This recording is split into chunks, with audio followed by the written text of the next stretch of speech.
Let's start with It Takes Two. It's easily one of the most creative co-op experiences I've ever played. From the very start, you realize that it's not your typical platformer. It's all about teamwork.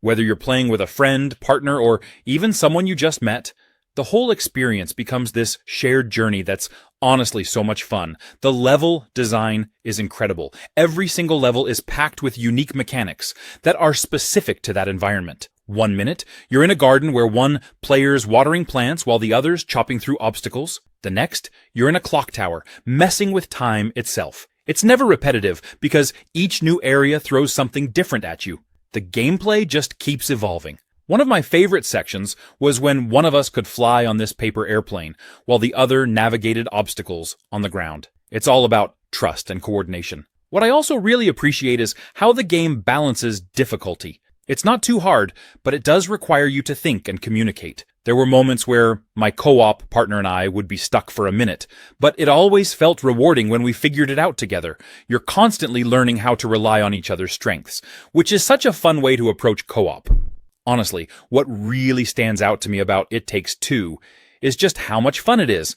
I mean, you're not just playing a game, you're sharing this experience with someone else, and you're both equally important to making it through the story. Whether you're laughing at the absurd situations or getting a little competitive with the mini-games sprinkled throughout, trust me, the mini-games are addictive. Next, we have The Last of Us. Oh man, where do I even begin? You know how some games just stick with you long after you've finished them? That's exactly what The Last of Us did for me. It's so emotionally charged. Like, I knew it was going to be intense, but it's even more than I expected. Joel and Ellie's relationship? It's not just a typical protect the girl storyline.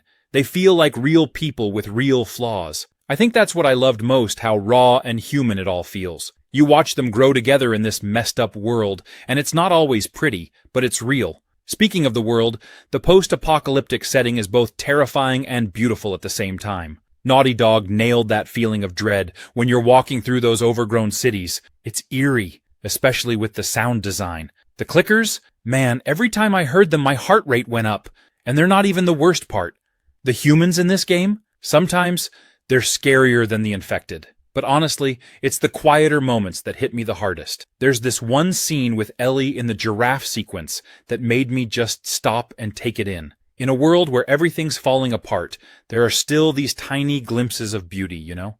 It makes you think about how people hold on to hope, even in the worst situations. Gameplay-wise, it's super tight. There's this constant balance of stealth, action, and scavenging. But what I appreciated most was how every encounter felt like it had stakes. You don't always have enough resources to just go guns blazing, so you've got to be smart about how you handle situations. Next we have Dark Souls 3. This game is like a test of your patience, skill, and determination, but in the most rewarding way. It's tough, no doubt about it, but that's what makes it so satisfying. If you're into games that push you, Dark Souls 3 is an experience you won't forget. First off, the world. The atmosphere in this game is just something else. Every area feels heavy with history. Like the ruins and castles you walk through have seen centuries of battles and chaos. There's this haunting beauty to it, you know? You're walking through these desolate, crumbling places, but at the same time, they're gorgeous. It really pulls you in, like you just want to explore every corner, even if it means getting your ass kicked. And speaking of getting your ass kicked, the combat. Man, it's brutal. But once you get the hang of it, it's like a dance. You can't just go in swinging like in other games. Timing, dodging, and learning your enemy's moves are key. Every fight, whether it's a basic enemy or one of those insane bosses, feels like a challenge that you're either going to conquer or get humbled by. One thing I love about Dark Souls 3 is how it respects you as a player. It doesn't hold your hand or give you a bunch of tutorials. You're just thrown into this dark, dangerous world and expected to figure it out. At first, it's super intimidating, but you start picking up on little things. The lore, how the world is connected, the strategies you need to survive. It's almost like you're part of a secret club where you learn by trial and error, and the payoff is huge. So yeah, Dark Souls 3 is tough, but that's the point. Next we have Sifu. What's crazy about Sifu is how brutal it can be. I mean, you're this martial artist out for revenge, and the combat system is so fluid, but also super challenging. It's not the kind of game where you can just mash buttons, but the real twist? The aging mechanic. Every time you die, your character ages, and it changes how you play. As you get older, you hit harder but lose health. It's such a clever way to keep the tension high.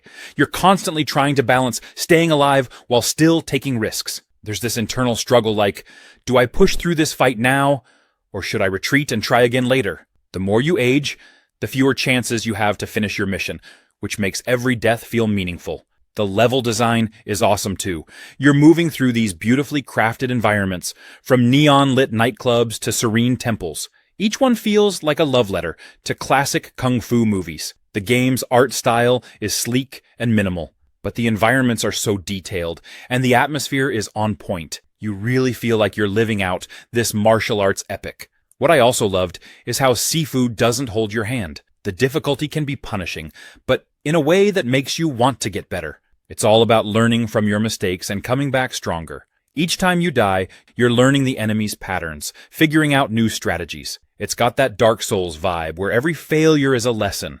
If you love a good challenge and want to experience some of the best hand-to-hand combat in gaming, Sifu is a must-play.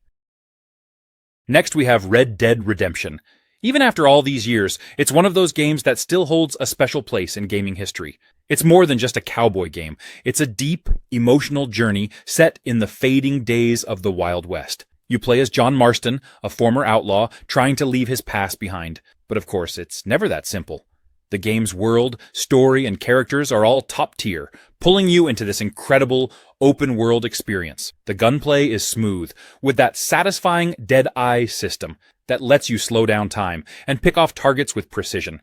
Whether you're involved in epic shootouts or quick-draw duels, the action feels cinematic and intense. But it's not all about combat. You can spend just as much time exploring, engaging in side missions, or even playing mini-games like poker and horseshoes. The story is also a huge draw. John Marston's journey is one of redemption, family, and loyalty, and it's so well written. The characters you meet along the way, from outlaws to lawmen to settlers, are all memorable and feel like they're part of this living, breathing world. You get attached to these characters, and by the end, you're really invested in John's fate. The emotional weight of the story is one of the reasons why this game is still talked about as one of the best. The ending, without spoiling anything, is one of the most impactful and talked about conclusions in gaming. It's the kind of story that sticks with you long after you've finished it. If you're a fan of open-world games or westerns, Red Dead Redemption is an absolute must-play.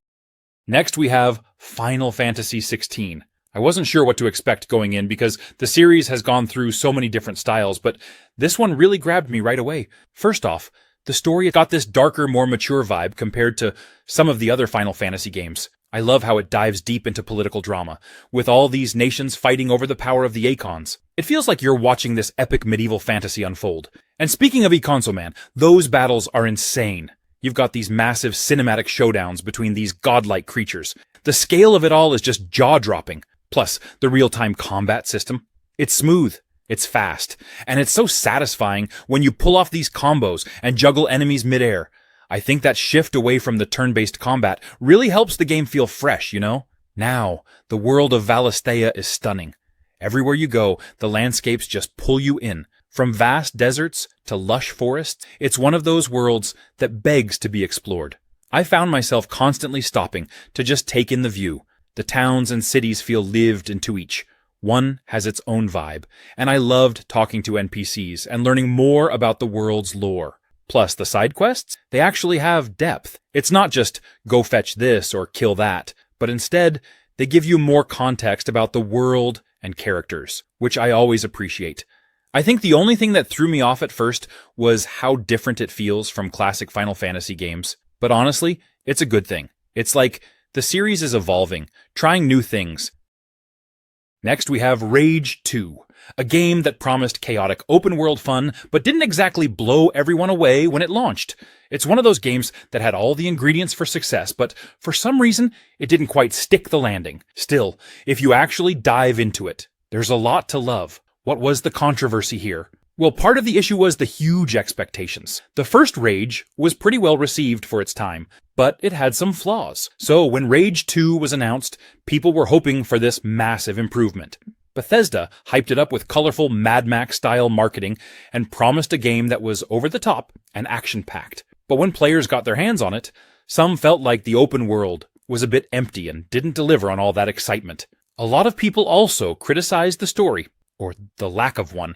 The game didn't take itself too seriously, which in some ways was fun. The main narrative didn't really pull you in, and some players felt like the game's focus on pure action left the story feeling a little thin. If you were expecting deep lore or compelling characters, it might not have been what you were hoping for. But here's where Rage 2 shines: the combat. If you're a fan of fast, frenetic, chaotic gameplay, this is where the game really delivers. The gunplay feels tight, satisfying, and absolutely brutal.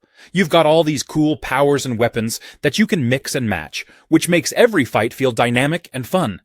You can slam enemies into the ground with special abilities and shoot them to pieces with a range of awesome weapons.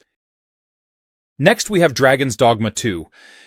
After playing this game, I have to say it really exceeded my expectations. I mean, I was excited going in, sure, but once I actually got my hands on it, I realized just how much Capcom stepped up their game. Everything feels bigger, better, and more immersive than the first one. First off, the world is massive. I remember just wandering around for hours, not even on a quest, just exploring. The sense of adventure is so strong here. Every corner of the map feels like it has something interesting to uncover. Whether it's a hidden cave, a random group of enemies, or just a breathtaking view, you always feel like you're discovering something new. The combat, though, that's where the game shines. It's fast, fluid, and really customizable. I spent so much time tweaking my character's build, trying out different classes. One moment I was a nimble strider, darting around enemies, and the next I was a towering warrior smashing through everything. Every fight feels dynamic, especially with the new monster encounters. Those big hulking creatures, they're no joke. Climbing onto their backs mid-fight is such a rush. But what I loved most was the pawn system. They've really refined it. My pawn wasn't just a sidekick, they were essential. I grew so attached to them, seeing how they adapted to my playstyle. Sometimes I felt like they were learning faster than I was. It's cool to see your pawn in someone else's game too. I got some great items because other players were borrowing mine and leveling them up. Next we have The Evil Within, a game that brought some real old-school survival horror vibes, but didn't quite get the love it deserved. Honestly, this game flew under the radar for a lot of people, which is crazy because it was directed by Shinji Mikami, the guy behind Resident Evil 4. You'd think that would have guaranteed a Game of the Year contender, right? What made The Evil Within stand out was how it balanced psychological horror with intense, sometimes brutal action. The game wasn't just about jump scares, though it had plenty of those. It was about atmosphere, tension, and always keeping the player on edge. You never felt safe, which is what survival horror should be all about. And the world? Creepy, unsettling, filled with twisted, nightmarish creatures. It really felt like a descent into madness. But let's be real. The Evil Within wasn't for everyone, and that's probably why it didn't snag a Game of the Year. The difficulty was punishing at times, with limited ammo, tough enemies, and the kind of survival mechanics that could frustrate players who weren't prepared for that hardcore experience. It had this real old-school design that some players loved, but others found off-putting. People who were used to more action-focused horror games weren't always vibing with the slower, more methodical pace. The game was also pretty divisive when it came to its story. Some people thought the plot was all over the place, a little too cryptic and hard to follow, but here's the thing. If you were a fan of old-school survival horror, The Evil Within was a gem. It was a love letter to the genre, and it had all the elements to be a classic. Next we have Alien Isolation. I don't think I've ever played a game that kept me on the edge of my seat like this one did. You know how some horror games throw constant jump scares at you? Not here. This one's all about that slow building tension. You're literally never safe. It captures that feeling of dread from the original Alien movie perfectly. And let me tell you, the atmosphere in this game is top tier. The space station is so incredibly detailed, like straight out of the 1970s vision of the future. It has that grimy, lived-in feel, which just adds to how isolated you feel. The lighting is phenomenal, too. I remember creeping through these dimly lit corridors with shadows dancing everywhere. The vibe is so good, you just feel like you're there. And that's half the reason this game works so well. It makes you feel like you're in constant danger. I think one of the coolest things is that the xenomorph isn't the only thing you have to worry about. There's other stuff happening on the station, and it really creates this sense that the world is alive. Well, maybe not alive, but dangerous. I won't spoil anything, but let's just say, some of the other encounters are almost as tense as dealing with the alien itself. Alien Isolation isn't for everyone. If you don't like slower-paced games or being super stressed the whole time, maybe it's not your thing. But if you're someone who loves a good atmospheric challenge, and you appreciate a game that doesn't treat you like a kid, you're in for a treat. There's something incredibly satisfying about surviving an encounter with the alien, where you're just like, oh man, I actually made it through that. Honestly, the game is just a love letter to Alien fans. Next, we have Atomic Heart. From the moment you jump into this weird, retro-futuristic Soviet world, you can tell you're in for something totally different. The whole vibe of the game is what grabbed me first. It's like if BioShock and Half-Life had this crazy alternate reality baby. The setting just pulls you in right away. Everything's all shiny and utopian on the surface, but you can feel this eerie tension creeping in. Like something's definitely not right here. The aesthetics? Absolutely stunning. It's got this whole 1950s retro sci-fi look, but it's set in this alternate version of the USSR where technology advanced in these weird, unsettling ways. Robots everywhere. And they're not your friendly, helpful kind either. As you're exploring, you've got this constant sense of, okay, when's the next crazy thing gonna try and kill me? It keeps you on edge, but in a fun way. Combat is intense, but super satisfying. You've got all these cool weapons, and then you mix in these crazy powers you can use with your left hand. It's like you're blasting enemies with a shotgun in one hand while using telekinesis or freezing them with your other hand. The mix of gunplay and abilities just feels so smooth and fluid. And let me tell you, when you finally master the combo system, you feel like a total badass. The enemies are really something too. You've got these creepy humanoid robots with weird, unsettling movements, and then there are the more bizarre, out there designs that look like something out of a fever dream. Every encounter feels different. Next we have Sekiro. I went in this game expecting something similar to Dark Souls, but nope. Sekiro has its own thing going on. It's all about timing, parrying, and mastering patience. You can't just hack your way through this one, but when you finally land that perfect parry, or take down a boss that's been wrecking you, it's the most satisfying feeling ever. The combat is so tight and precise. I love how it's focused more on skill than stats. Every fight feels like a proper duel, especially with that posture system. Instead of just slashing away, you're breaking down their defense to land that killer blow. It's a challenge, but man, when you get the rhythm down, it's amazing. And that grappling hook, dude, it's such a game changer. You feel like a legit ninja, zipping around trees, rooftops, and sneaking up on enemies from above. I can't count how many times it saved me from getting killed. It just makes exploring the world way more fun. Speaking of the world, the whole setting in feudal Japan is stunning. The environments are so detailed, from peaceful bamboo forests to war-torn castles. Every area has this mysterious beauty to it, and as you explore, you start piecing together the lore, which is so From Software in the best way. Now, I won't lie, Sekiro is hard. It can be brutal, but in a good way. I've died more times than I care to admit, but each death feels like a lesson. You can't just rush in. You've got to learn your enemies' moves, find their patterns, and perfect your timing. And when you do, it's like reaching some kind of gamer zen. Next we have Assassin's Creed Syndicate. Honestly, this game is one of the most fun entries in the whole Assassin's Creed series. I feel like it doesn't get talked about as much as it should, but the second you start running around Victorian London as Jacob or Evie Fry, you realize just how much of a blast it is. Syndicate nails the feel of 1860s London in a way that's just incredible. You've got the foggy streets, the towering landmarks like Big Ben and the Houses of Parliament, and that gritty industrial vibe where factories are pumping smoke into the sky. The attention to detail is nuts. You can literally ride horse-drawn carriages through the city or scale the rooftops and just take in the view. It really makes you feel like you've been dropped right into that time period. And the fact that you get to switch between two protagonists, that was such a smart move.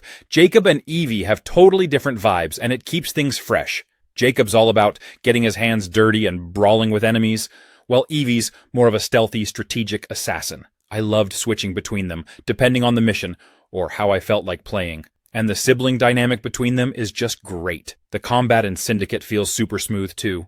It's fast, it's brutal, and it's a lot of fun, especially when you're just diving into a group of enemies and throwing punches. Plus, the new grappling hook, total game changer. 1 second you're on the street, the next you're ziplining across rooftops like Batman. It's the most fun I've had with movement in an AC game for sure. At the end of the day, this game is just fun. It's not trying to be overly serious or bog you down with too many mechanics. Next we have Shadow of the Colossus. It's like one of those rare experiences that just sticks with you long after you're done playing. The whole concept is so simple, but so powerful. You're just this guy trying to save someone you love. And the only way to do it is by taking down these massive colossi. There's no filler, no random enemies, no side quest. It's just you, your horse, and these gigantic creatures scattered across this lonely, mysterious land. And honestly, that simplicity is what makes it so impactful. Every fight feels epic, and the quiet moments between each battle just hit different. The colossi themselves are incredible. Each one feels like a puzzle in its own right. It's not just about slashing away at some big monster. You've got to figure out how to climb them, where their weak points are, and how to use the environment to your advantage. I remember the first time I saw one of those things. It's just so big. You feel so small and insignificant. And then when you finally manage to climb up and take it down, it's such an intense feeling. But at the same time, there's this weird sadness that comes with it, like you're not sure if what you're doing is really the right thing. I also love how the story is told in such a subtle way. There's not a lot of dialogue or cutscenes, but the emotions are all there. You can just feel Wander's desperation and determination, even though he barely says a word. And as the game progresses, you start to notice the toll that killing these colossi is taking on him. It's not just a straightforward hero's journey. There's a price to pay, and that becomes more and more clear as you go. Next we have Doom Eternal, a game that's just pure adrenaline. From the moment you start, it's like the game grabs you by the collar and throws you into this insane, demon-filled chaos. The pacing is so fast and relentless, it makes you feel like this unstoppable force. You're not just playing as the Doomslayer, you are the Doomslayer, and it's awesome. One thing I love about Doom Eternal is how it forces you to play aggressively. You can't just hide behind cover and pick off enemies from a distance like in other shooters. No way. You have to get in their faces, constantly moving, switching weapons, and using your chainsaw to keep your ammo up. It's this perfect mix of strategy and brutality. There's no time to breathe. And honestly, that's what makes it so much fun. Every fight feels like a frantic dance of destruction, and once you get the rhythm down, it's such a rush. The combat loop is where it really shines. You're always juggling resources, health, armor, ammo, and you get those by fighting. Need health? Glory kill a demon. Low on armor? Set enemies on fire with the flame belch. It's a constant back and forth, and it makes every encounter feel dynamic. You never just shoot your way through a room, you're managing the chaos, and that's what makes it so addicting. And the weapons, man, each one feels so satisfying. The shotgun, the plasma rifle, the BFG, it's all there, and it's all beefed up to feel more powerful than ever. Doom Eternal is an absolute must-play. It's intense, it's challenging, and it's just pure, unfiltered fun. Next we have A Plague Tale Requiem. It absolutely should have been in the running for Game of the Year, but didn't quite get the recognition it deserved. This sequel took everything great about A Plague Tale Innocence and cranked it up to a whole new level. The story, the characters, the visuals, it was all so much more intense. And honestly, it hit harder than a lot of people expected. First off, the story in Requiem was a gut punch in the best way. Following Amisha and Hugo's journey through a world ravaged by the plague and the supernatural rat infestation, you could feel the stakes growing as you progressed. What really stood out was the emotional weight of the game. It wasn't just about survival. It was about family, loss, and the lengths you'd go to protect the ones you love. The character development for both Amisha and Hugo was top tier. And by the end, it was impossible not to be emotionally invested in their fate. The game also looked absolutely stunning. The environments were jaw-dropping, whether you were sneaking through crumbling ruins, lush countrysides, or the plague-infested streets. The attention to detail made the world feel alive. Well, as alive as a world overrun by millions of rats can feel. And speaking of the rats, Requiem took the swarming rat mechanic from the first game and made it even crazier. The way they used light and shadow to control and avoid the rats created some of the most tense, nail-biting moments in the game. Another thing to consider is that Requiem came out in 2022, which was a year dominated by games like Elden Ring and God of War Ragnarok. Next we have Evil West. If you're into games that let you feel like a total badass while fighting supernatural creatures, this one's for you. It's like Red Dead Redemption meets Van Helsing, but with way more punch. First off, the combat is brutal. You've got this mix of melee and ranged weapons that keeps things interesting the entire time. One moment, you're blasting vampires with a rifle, and the next, you're smashing them into pieces with an electrified gauntlet. The flow of switching between weapons and powers feels so natural. I loved how I never felt stuck using one method. The game just encourages you to get creative with the chaos. The story really surprised me too. I went in expecting just some fun, mindless action, but the narrative actually hooked me. You play as Jesse Rentier, this tough-as-nails cowboy working for a secret monster-hunting institute, and the whole Wild West meets horror vibe is so well done. It's not Shakespeare, but it fits the tone perfectly. There's this balance of grit and humor in the dialogue that kept me engaged the whole way through. It doesn't take itself too seriously, but it's not just a throwaway plot either. I also love that they didn't overcomplicate things with RPG elements. There are upgrades, sure, but they don't slow down the action. You can upgrade your weapons and skills as you go, but it's straightforward and doesn't bog you down with too many choices. It's more about fine-tuning how you want to fight, which really lets you focus on the combat and the carnage. If I had to nitpick, some of the boss fights could be a bit repetitive. Next we have Shadow of the Tomb Raider. For some reason, it didn't get the love it deserved when it first came out. I mean, Lara Croft is a gaming icon, and the rebooted trilogy had been going strong, but when Shadow of the Tomb Raider dropped, it kind of flew under the radar for a lot of people. But honestly, this game is way better than its reputation suggests. Well, a lot of it came down to timing. Shadow of the Tomb Raider launched during a crowded time, with some big AAA games releasing around the same period, so it got overshadowed. Plus, some critics said it didn't do enough to innovate from the previous two games. People expected something groundbreaking after Rise of the Tomb Raider, but instead, they got a game that felt more like an evolution than a revolution. But here's the thing, what's so bad about sticking to a formula that works? The story, for example, is actually pretty deep. And let's not forget the world building. Shadow of the Tomb Raider has some of the most beautiful environments in the entire series. From dense jungles to hidden tombs, the game is visually stunning. The tombs themselves are more complex and rewarding than before, with some really creative puzzles that feel satisfying to solve. If you love the exploration and puzzle-solving aspects of Tomb Raider, this game nails it. Combat also feels more refined. Sure, it's not the focus as much as it was in the earlier reboot games, but that actually works in the game's favor. Shadow of the Tomb Raider encourages stealth and strategy over pure action, which fits the tone of the game. Next we have Nioh 2. The game isn't going to hold your hand. Nope. It's going to throw you into the deep end and say, alright, show me what you've got. But here's the thing. It's so rewarding when you figure it out. The combat is brutal and so satisfying once you get the hang of it. You've got these incredible weapons to choose from. Katanas, spears, axes, and even some more unconventional stuff if you're feeling spicy. Each one feels totally unique, and the game lets you play around until you find your favorite. For me, the dual katanas are where it's at. Nothing feels cooler than slicing through enemies like a total ninja.